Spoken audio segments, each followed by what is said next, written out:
बदलाची न करी चुकाई बगे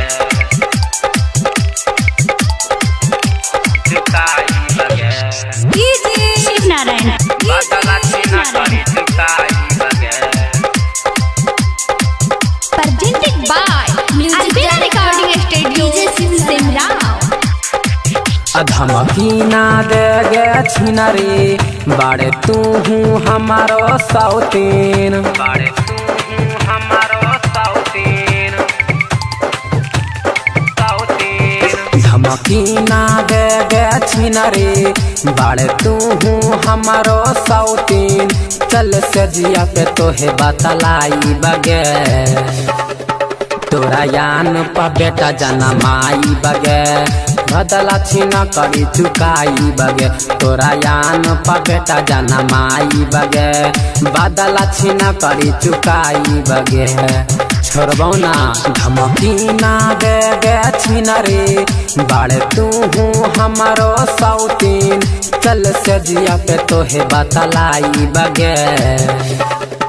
तोरा यान पा बेटा जनमाई बगे बदलाची न करी चुकाई बगे तोरा यान पा बेटा जनमाई बगे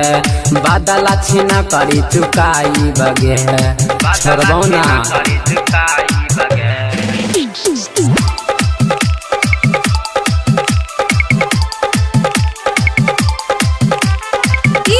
शिव नारायण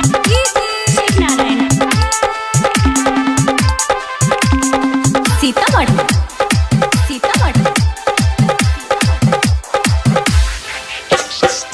तोरा यान पे सुन गे सौतीन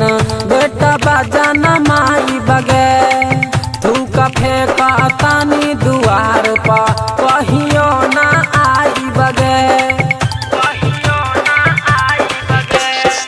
तोरा यान पे सुन गे सौतीन बेटा बजन माई बगे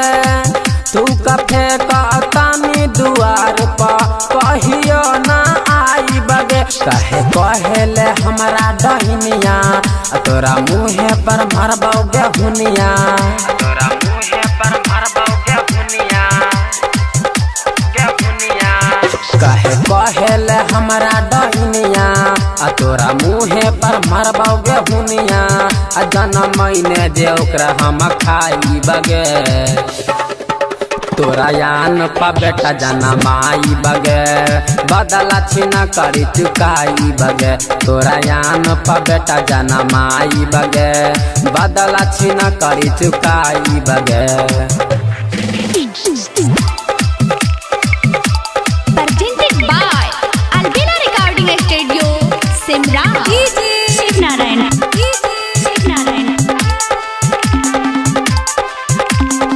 सीतामढ़ी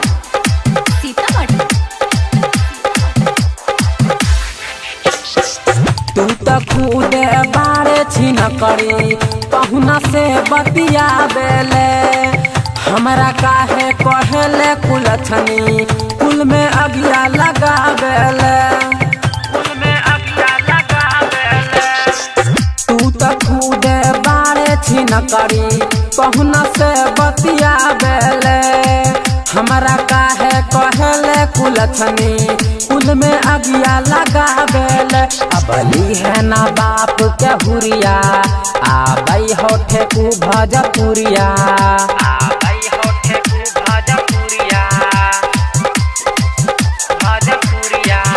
अबली है ना बाप के हुरिया 20 साल भजपुरिया तोरा छाती पर डाल दरा बाई बगे तोरा यान पा बेटा जनमाई बगे बदलाची न करी चुकाई बगे तोरा यान पा बेटा जनमाई बगे बदला हम गुडिया चुकाई बगे।